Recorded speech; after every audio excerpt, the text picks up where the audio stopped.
Welcome to the Caregiving Podcast. I'm Inga. And I'm Julie. And long story short, we have Caregiving. We are two momtrepreneurs who have built an in-home care business from the ground up, guided every step of the way by God's care and fueled by agape love. Almost 14 years later, we felt called to create this podcast as a resource for families with caregiving needs. Whether you care for a family member or are looking for advice on professional caregiving, we want this to be a platform to support you. Each week, we will come to you with encouraging stories of families who have found the right balance for their loved ones, tips for how to care for them and you, and much more. We hope you continue to join us each week as we share in this exciting new journey together.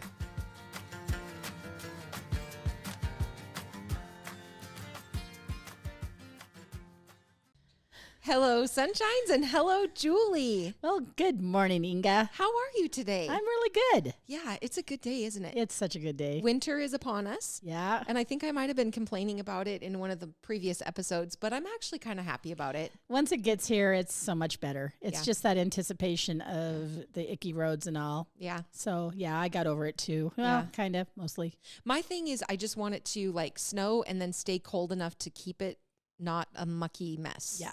Yeah. Anyway. Yep. So, speaking about mucky messes, and that takes me to the farm. There is something that you do that I feel like you Yes. need to share. Talk to us about farm art. Oh, farm mama art. Yes. Oh, mama farm art. Whatever. Who am I? Anyway, for the bigger holidays, for Thanksgiving, Christmas, sometimes Valentine's, sometimes the holidays, depends on if I have a straw bale, to be quite frank with you. I get out and I do farm mama art, and it's just a silly thing. I'm like a graffiti queen, and I just make what I think are cute pictures on a straw bale so that when my neighbors go by, they'll smile. Oh, I love that. Yeah. And you're downplaying it because you do the straw bale, but you also decorate. You've got a little area right out there in front of your driveway. Oh yeah, I had a huge, beautiful tree that a couple years ago got struck by lightning and it came down. And so when my husband cut it, he left this pretty big stump, and I'm like, well, what am I going to do with this stump? So I always talk about decorating my stump. Oh. So I have that. But what's so cute about it is actually there's a gal that lives, I don't know, I have never really looked up her address, but she has stopped 2 different times, taken pictures of my decorated stump and made a card and then sent it to me, telling me how much joy I bring her when she drives by our place. Oh. And so I really appreciated that, just because I do it mostly just because it makes me smile. Mm-hmm. But if I know that it's telling anybody else is enjoying it, that's awesome. Yeah. I'm pretty good at stick pictures. So that's where I cap out. yeah, max out on my art I'm getting ability. better, but it's hilarious because my husband and I, just even this last picture, it's a cow head with a Santa hat on it, and we were arguing about the cow's nostrils because I had him up and down. He goes, no, if you do it that way, it makes it look like a pig. So then I had to spray it where the nostrils were going sideways, and he said, now it looks like a cow. So I'm not sure what nostrils have to do with it, but it made him happy, and it turned out kind of cute. Oh. My daughter used to help me more, and she was really good at it, and so she's not there because she's off to get smarticle in college. So It happens to the best of them. It does, yeah. Man. Well, I love it. And I get to see it I don't drive by your place, but I do get to see it when you post on Facebook, and it always Yes. brings a lot of joy to me. So Oh, good. yeah, Good. for sure. We'll see if we can put a picture maybe in our show notes or something so people Yeah. can enjoy that as well. Oh, So thank keep you. it up. Keep I it up. will. I love that. Bring joy. Yeah. It's actually, I always try to pick a nice, warmer day, because by the time you get out there and you do all your spraying, it gets darn chilly. Mm-hmm. Yeah, yep, for sure. Cool. Well, I think we will just go right into our verse of the week, and I'm going to read this to you, and then Julie's going to talk to you about why we felt that this was so relevant to today's episode, and then we have a special surprise when it comes to our good news story. So the verse of the week that was selected is Matthew 25:21. His Lord said unto him, Well done, thou good and faithful servant. Thou hast been faithful over a few things. I will make thee ruler over many things. Enter thou into the joy of thy Lord. Yes. Well, because of the good news story, this person that we're going to actually get to visit with in just a few minutes is a pretty special lady in our hearts, and we've known her for quite some time, and because of the project that she's been working on, and really essentially the person that she is, it really struck me when it started out with "Well done, thou good and faithful servant," because that's what she is, who she is. From her inner core, she's just a servant's hands. She loves her Lord, and we're pretty excited to introduce you. Oh my gosh. Well, I'm going to tell you, listeners, if you've watched an episode or two, you kind of know the structure of how we do things. And generally, we're going to run into our good news story, which typically comes from an article that we find, somewhere out there on the interweb or something. We like to look for local stories. And if we find those local stories, they are 100% going to go into this podcast, right? Well, yesterday, Kevin happened to notice an article on the Daily Interlake about Barb St. John, the bag lady. Lady. He quickly shared it with me. I read through it. Julie read through it, and we knew that it had to be our good news story. But then we thought, man, what if we could take this up a notch and actually, instead of reading the article to you, bring the good news story here in person? So that being said, we would like to introduce you to Barb St. John. Barb, we've known you for many years now. Do you want to tell our listeners a little bit about how we met and then a little bit about who you are? Thank you so much, Inga. Yes. That's really great. I'm going to be crying already before we even start this here. I think and I love that verse. That's one of my favorite verses. Oh, wow. So thank you for using that. I think I saw out of the corner of my eye that you might have been saying it along with me. Yeah. Actually, I've said that to my parents when they were dying. Oh my gosh. So that's very special to me. So thank you. That was good job. Really neat. Yeah, I've known you since 2014, and I was new to Kalispell at that time, and I have a Down syndrome daughter who needed caring, and so I had to work through a facility, and your Agape at that time was the one I picked because of the name. I love the name and what it means, and so I was very blessed. I made a right choice. And we've known each other ever since then, and you guys were great to work with, and I'm just so glad that you were in our lives then and are still in our lives. Things have changed a lot. I don't use your facility anymore because Jenny is now in a facility herself to live. So I had an accident and was unable to care for her a couple of years ago.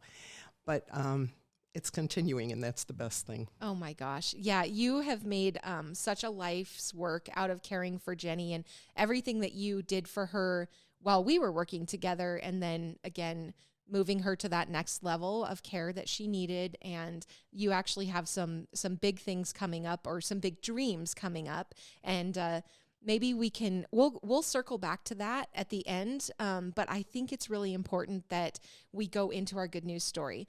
And you have been called the Bag Lady.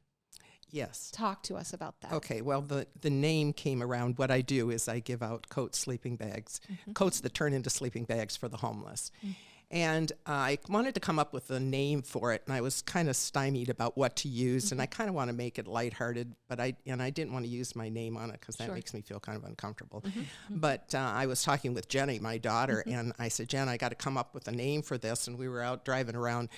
It all started because we were out one of our very, very cold mornings, and it was like 15 below, and we were watching people stand at the bus stop, and they were freezing to death, and it just made me crazy. I just, my husband grew up poor, so he was always very, always talking about what it was like to be a poor kid and cold. And so I said to Jenny as we went by these people, and I said, Jen, if we don't start doing something about this, then we're part of the problem.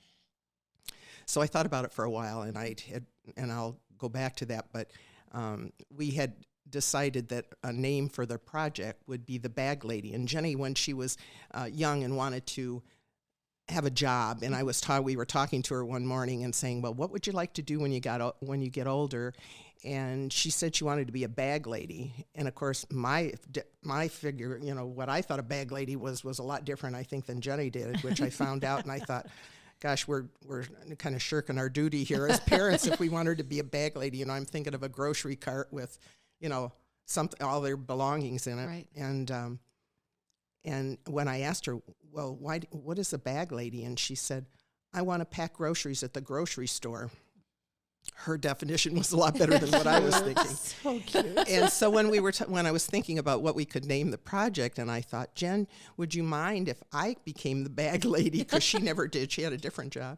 And she said, sure, Mom. And I said, because I think the bag lady might be a real good name for this and be more lighthearted, which I wanted it to be. So that's where it started. Yeah. And I lived in Michigan, and there had been on TV one night before I had left, a gal, her name was Veronica Scott, and she was in a design school in Detroit, and one of her assignments for her class was to make something that would benefit Detroit, and she designed this coat.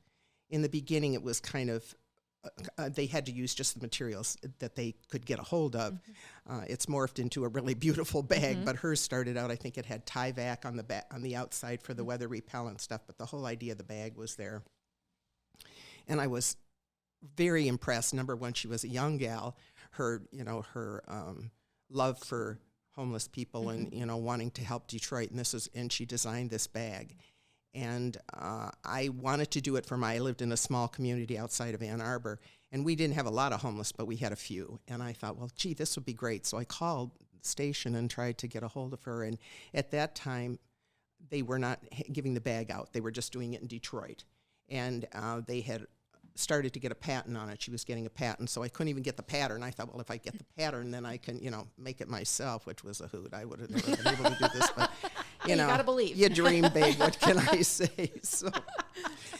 So anyway, I had kind of forgotten about it until I moved here and was watching these people, and it came to me, I wonder if they're giving those bags out now, because it was a few years later. I think she designed her bag in 2011, and it was 2012 where she started the company that she now has. It's called the Empowerment Plan, and it is a workshop that makes the bags, and they use homeless single parents to do the work. And that's basically what the cost of the bag is. The bag is $125 now. When I first started doing it, it was $100. But and basically it's the cost for paying them to make the bag. Oh, wow. Which is brilliant. Yeah. And actually all the people that they've hired, they've never had one that has gone back to the homeless rolls. Wow. So they've been able to, they started out in just a rented building. They now have bought a building, and they have 65 people there working. They've made 45,000 of these bags. Wow. Worldwide. And this was in 2017 when I started it here, and we were one of 6 states that didn't have the bag. So I kind of bargained with them. I called them, and they said yes, that they were giving them out. And I said, well, look, I'll tell you what, I'll be your rep, because I knew their mission was that these bags only go to the homeless. Mm-hmm. And I said, if you start in Montana, I can tell you right now, there's going to be a lot of people that are going to want the bags for the back of their car, because guys were saying that to me when I was first started. And I said, well, say, boy, we'd just love to have one of those for hunting. And I said, I bet you would, but, unless you want to sell your car and your house and live outside, you're not getting one. So I ended up bargaining with them that I would be the rep for the valley here, and I would make sure that the mission would remain that it was only for homeless people. And they were great. I didn't know how it was going to fly, but it flew real well in the beginning. And I started, I donated the first couple, but then I started, doing some fundraising, and people were just enamored with what this gal had done and what she's accomplished. And she's an amazing lady. She's still, they're hoping to have satellite places to make the bags, and we're hoping to get one in Montana at some point. I've told them we'd be interested in that, wow. And because they have nobody out west. They're the only ones in Detroit. They're going to start a pilot shop, I think, closer to Michigan, so that they can have more of a hands-on experience. We're kind of a long way away, but so we'll see how that flies. But it's been just an amazing experience. Wow. So you have been doing this since 2017? Yeah, I took a couple of years off, like when I had my accident. I kind of had to wind it down a little bit, but we still gave the bags out. Sure. So talk to me about the distribution of these.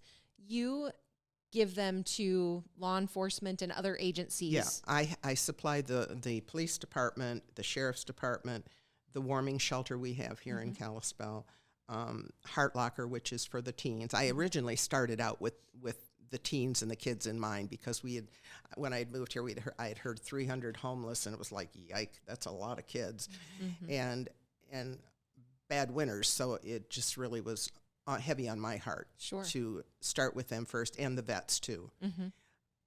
Their definition in the Valley for homeless teens is a little different than mine is. My definition in regards to the codes is you're sleeping outside in a car that's not heated or a building that's not heated. For the teens, they were also using that figure of 300 for kids that were couch surfing and living at other people's house, but they weren't at their own home.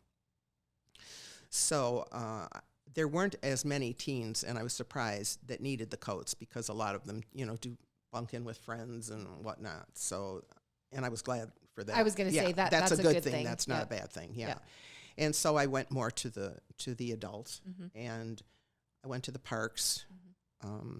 But I did go to the police station finally, and they agreed to give them out, the sheriff's department, and they each have a certain number of bags, and as they use them, they just call me and I replenish them as much as I can.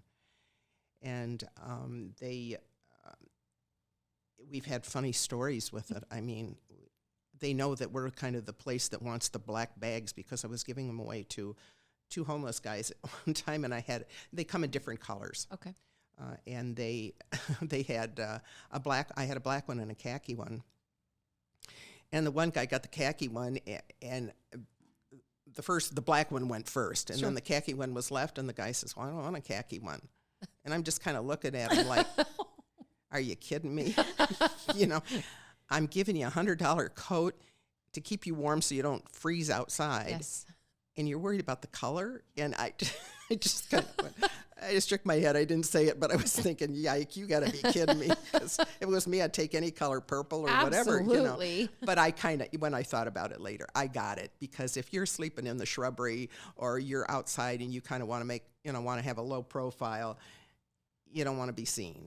And my feeling was I was concerned about, and we now get all the black coats. We don't take coats from Empowerment Plan. Right. They're good about, I just, say, hey, we got picky fashion designer almost here that want a black coat. So. Right. Well, it's interesting that you were able to see it from that perspective, because I'm like you in the beginning, when you first start saying that, I'm like, wait, are you kidding me? Yeah. You're getting this amazing product. But when you look at it like that, trying to remain incognito, off the radar, that makes a lot of sense. I was concerned about the safety of it a little bit, because at night when they're walking around with the black coat on, you really can't see them. Right. And that's what kind of, because I used that as an excuse for having the khaki one. It didn't make any difference to him. He didn't care. So I went home and got him a black one. Oh. And live to serve. I know. Well, live to serve. We had a lady, and I gave her the khaki one. She didn't like it either, but that was all I had. So. Oh my gosh, is it the Carhartt color? Yes, and I should say too, I haven't said how the coats are kind of come together. Yeah. The people at the workshop make them, but the material is donated by Carhartt, and Patagonia now and it's their weather resistant material. They donate that. The insulation in the coat is from GM. It's insulation that they use in their cars, and it's made of recycled plastic bottles. Wow. Which is really cool. Wow. Yeah. It just keeps getting better. Yeah, it does. And so they donate that. They make them, and your body heat is pretty much what keeps you warm in those coats. And when the bag part folds up into the back of the coat, it's kind of hard to describe a little bit, but and you end up looking like you're in a mummy bag, because the only thing that sticks out is your face. Wow. So they're really very warm. I have slept in one. I wouldn't want to do that every night. Right. And I think that was a realization for me. We had a sleep out thing for Sparrow's Nest here. And I felt like, well, if I'm having people sleep in these, I really should try it sometime. And I did. And I got so hung up in the back of my Subaru trying to get into the bag. I was so cold. We had stood out for an hour. I went to this thing, and I just thought we were going to be there, to jump in our cars and go to sleep. And that wasn't it. We had to stand out an hour listening wow. to stuff, and I was not near the campfire, and I was frozen by the time I got into the car, and I couldn't even get my bottom half into, and then I got hung up in the seatbelt, and the lights are on in the car, and I'm thinking, we're all in this parking lot, and it was like, Oh, no. and I'm upside down with my feet in this. Oh my gosh, it was a horrible experience. So I just gave up out of embarrassment because I thought these people next to me are going to, what in the world is that woman doing in her car? That would have been great for the blooper reel. Yeah, so I couldn't even get in the bag. I ended up sleeping with the bag on top of the bottom half. I was in the coat, but frozen solid. Oh, shoot. And we couldn't start our cars because we were in a neighborhood. So we were really out. Sure. It was really cold. And I had all but an hour and a half when I slept. I really had a lot of time to really think about what it's like to chase the warmth 24/7. They get sick. They need a bathroom. They whatever. Yeah. And where do you go? And it, no pun intended, but yeah, it was very sobering because I thought it was a long, long night. For one night. And these people do this day in, day out and have to walk every place. And a lot of them are sick because they're outside so much. They have arthritis and all sorts of things.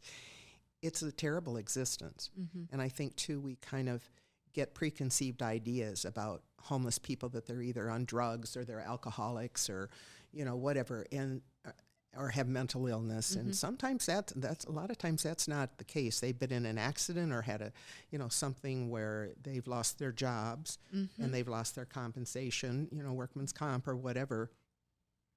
They start using up their savings, and then they're still not back to work. They're not able to work, and pretty soon they've sold their house, their car, and they're homeless. Yeah. So it was a good lesson for me, a lot of preconceived things that I had to change and think differently.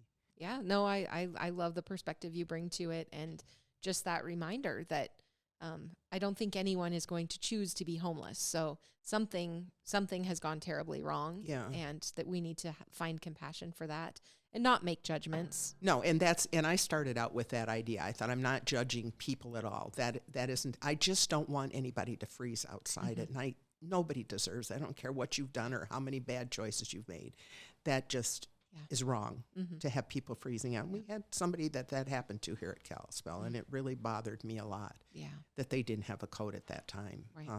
So, you keep trying, you just keep trucking every day and just try to make it better for somebody, whatever it is. Yep, But one bag at a time. that is the deal. Yep. Yeah. And God's been so good. I don't know how I've been blessed to do this. And it's him. It's not me. It's just, he gives me these crazy ideas and I just run with them. What can I say? And I love it, and to watch how he just intervenes and makes it work out right, even sometimes when it looks like it's not, is amazing to me. Yeah. So here we go back to our verse. Yeah. Of being a good and faithful servant. Well, yes. And you kind of, I've had some experiences where I'm thinking, are you sure you want me to do this, God? I helped a lady get a car. I wondered, when I'm co-signing on a car, it's like, whoa, but he made it all come out okay. Yeah. And he always does. And what I've been praying on this a lot this week particularly is basically once you ask him, then you have to let him have it. You can't interfere, you can't intervene, you just have to let him work his magic because he does not fail. Yeah, and he always is true to his word. I mean, and I guess I'm just stubborn enough, bullheaded. I'm sure my family would say a lot of other things about me, but I have to say, when I had my accident, he took me out of the game completely, and I had to, and then I had to give him Jenny, and I always knew, I always felt like Jenny was his, and I had her on loan, which was a real privilege for me, but it was also my life, and when that changed, that was a real tough time for me, and there was nothing. As I was saying to him, as I'm down at the bottom of this hole, that I fell 8 feet through a hole in a store, down on concrete, and I'm going, geez, God, I thought I was looking up. You had to throw me down 8 feet in order to get me to look up again, and it was true. I mean, because I would give him things, but I'd take them back. Yep. And it's hard to just leave him at his feet and say, okay, I don't know where this is going, but you've got the plan, and you see the whole picture. I see a very small piece of it. Yes. And so that has been a big lesson for me to learn, so too. you truly had to reinvent yourself because as the mother of someone with Down syndrome, you've just forever been a caregiver. And then Yeah. all of a sudden, Jenny was able to go to a different place where she had Yeah. some friends and all of that. And you then all of a sudden were alone in your house and Yeah. had to heal, and not only physically, but emotionally and in your heart as well, because that was a big change. And that's still, I have to say, that's the one part of the lesson that's been hard for me, although I've seen a lot of good things, how much better it was that I was here to help her transition to being independent from me than if I had just, conked out someplace Sure. and left my family with that, and you're kind of torn as a parent between that part of, caring for your child. And my idea was that I was going to outlive her. And that sounds very strange, but when you have a handicapped child like that, you're so worried that you're putting that on somebody else or whatever, and you're not going to be running the show. I just smile every time I think about you and Jenny, because you brought her in here several times, and you would say, Jenny, we. Like one of them was our Thanksgiving dinner, and she was loving the pie or something, and Still Mother started does, giving yeah. her that look, like, have you had enough? Mother.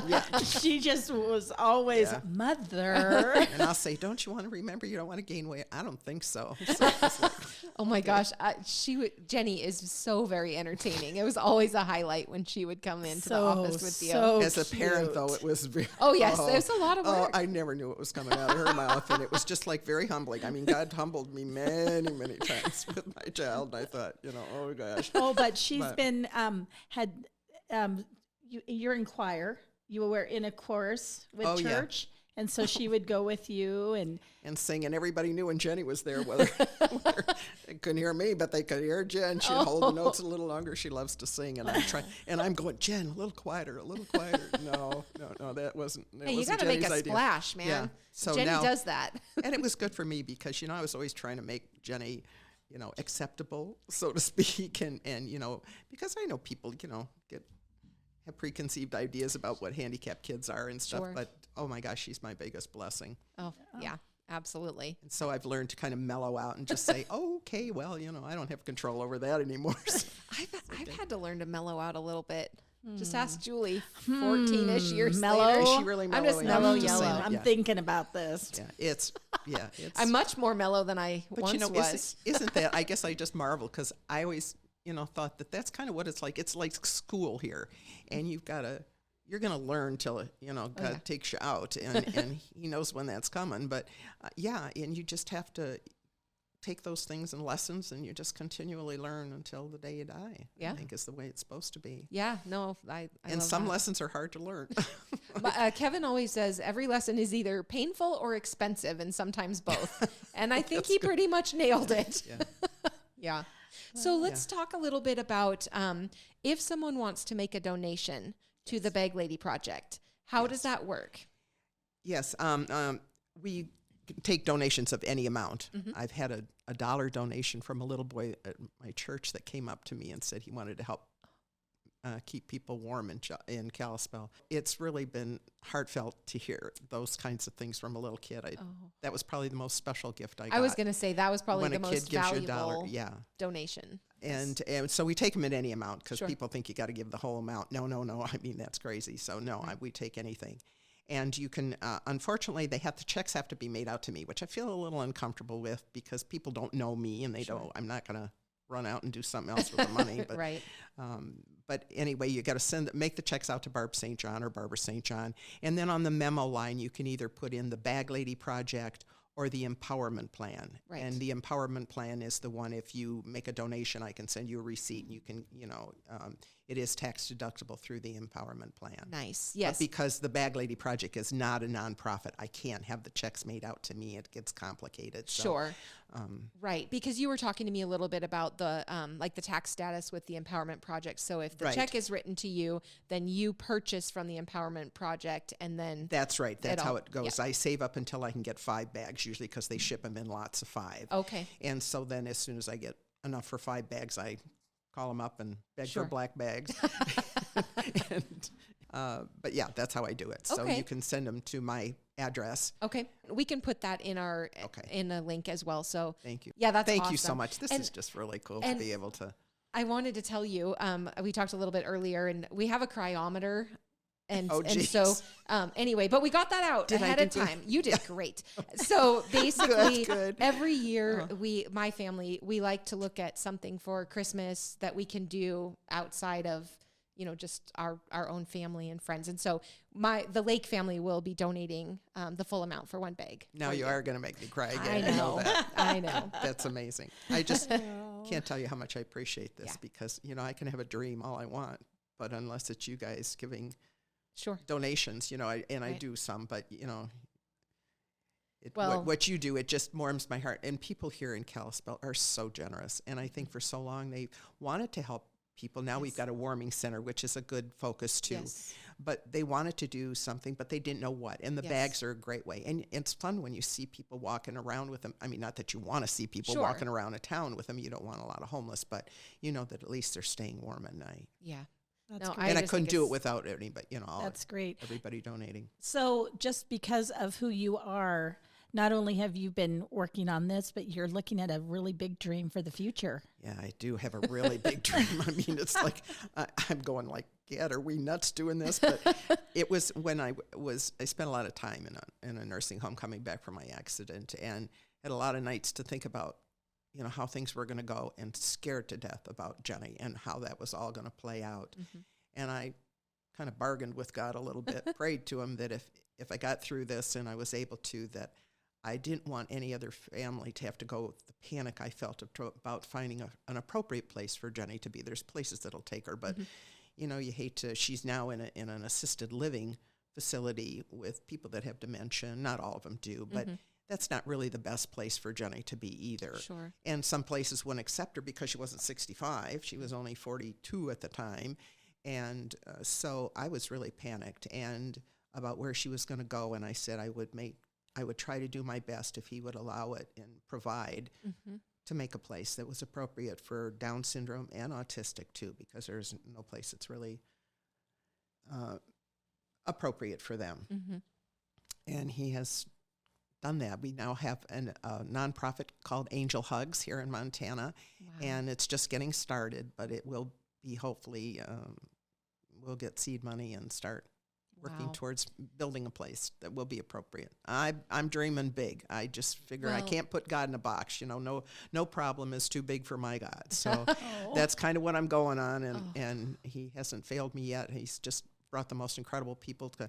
I mean, you're talking. I'm a nurse. I know nothing about articles of incorporation and all that kind of stuff. And my lawyer's talking to me about that, and I'm saying, hey, talk medical, but don't talk all this stuff because I don't get it. He was. I had to get directors and all that. I said, what do they do? I don't know. I've never served on a board like that. So anyway, God has put the most incredible people to help me with this. And so we now are an official nonprofit. Wow. So we'll see where it goes from here, to be heard, hopefully in the future. So, well, I remember, I don't remember if it was Walmart or Target, but I do remember talking to you years ago after your accident and you telling me about this idea. Yeah. So for you to be this far along with it and knowing that it's going to come to fruition, it's a thing. I got it all in my head. I just got to get it out of there before I forget when I'm getting that age where you don't remember what you did yesterday. I can remember 50 years ago, but not yesterday. Oh, well. Oh, man. So is there a website or any contact information for Angel Hugs? Not yet. That's coming. I got to get the P.O. box and all that kind of stuff yet, but we're kind of waiting until the seed money comes in, which will be coming. Yeah. Wow. So blessed to have you in our community. Thank you for agreeing to come and talk to us. Yeah, this was actually the best inspiring story we've had. Yes. Because we've not had a live St. John person, here. A live person sitting in the seat. Yeah. And you make a thank heck you. of You a bag guys- lady. Just so adorable. Oh, thank you. You guys are so good. Gee, all these great experiences I'm having in my 70s. I don't know what happened. I was busy caring for Jenny, I guess. But God's trying to make up for it, and he's doing a great job. Boy, I'm really... Oh, man. Yeah. Thank you so much. Oh, yes. I can't tell you from the bottom of my heart. You guys have left footprints on my heart a long, long time ago, and I really, really appreciate it. Well, the same. Ditto. Yeah, we love us a Barb and Jenny. Yeah, thank you. Yes. Thank you so much for your time today. Thank you, Julie. Thank you, Inga. Yes. You're Bye-bye. great. How cool was that, having Barb St. John? She is an incredible woman. Oh my gosh. I'm just so excited. And the timing was just just primo for that article to come out. Oh, yeah. Nope. She's a pretty special lady. Yeah. It's not always been easy, but she's always had such an incredible attitude. And her faith in God has actually gotten stronger through the challenges that she has had to go through. Absolutely. Yeah. And I love I love her thought process on, hey, if we don't do something about this, then we're part of the problem. Mm-hmm. Pretty cool. Well, and what's exciting is within the last 3 minutes, we've already picked up 3 donations for 3 bags. So if any of our listeners out there feel compelled, we know that she needs the orders come in lots of 5. So if anybody out there just really feels like they want to give, I think this is a really cool thing to give towards. Yeah. There's really a need out there. And a lot of times we don't just stop and think about that. Mm-hmm. Yep. So what an amazing topic today. Yep. So if you are interested in learning more, you can look up the empowerment plan. Barb said you can just Google it and there's more information for you. So cool. That's awesome. I guess it's time to wrap up with a grandma saying. So it's actually not a grandma saying. It's an INGA saying that INGA took from, I'm fairly certain, the movie Robots, maybe. Anywho, see a need, fill a need. That's what Barb did. Yep, absolutely. I was very touched what she kept going back to and said, it really bothered me. Mm-hmm. It really bothered me. She saw something within the community that touched her heart so much that she knew she had to do something. Yep. And those are the people that make things happen in this world. Yes, absolutely. And I think I don't know that she even truly understands the impact. She's such a humble lady. She, I think she almost gets embarrassed when you talk about how wonderful she is. Yeah. Yep. All right. Well, I guess that's going to be it for today. We hope that you guys have enjoyed this episode of having our uplifting, good news, inspiring story live.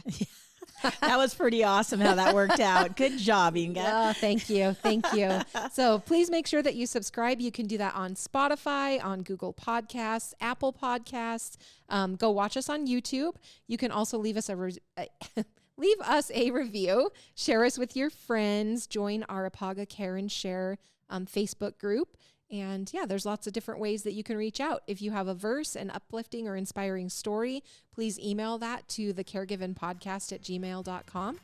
And I think that's where we're going to leave it for the day. So peace out, Girl Scouts. Yep, it's been a good day. Thank you.